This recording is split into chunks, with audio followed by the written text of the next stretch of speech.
22 марта в рамках спартакиады состоялись игры по баскетболу. Командам не терпится узнать, кто же готов к соревнованиям лучше, а болельщикам, чей же факультет займет первое место.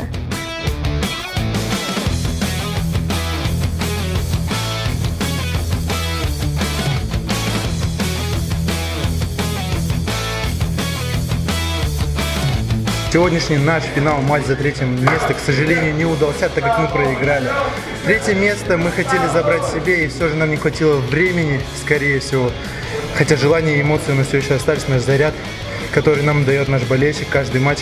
Мы отдельно ему благодарны. Спасибо тебе, болельщик Геофаков, Ультрас Гео. Спасибо.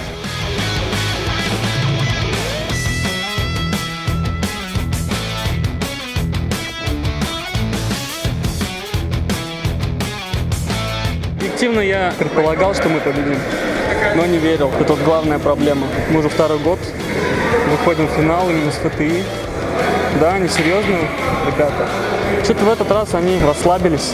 Очень красивая игра, командная игра. Вот это самое ценное, то, что они друг другу передавали, не выпендривались и думали о победе именно всей команде.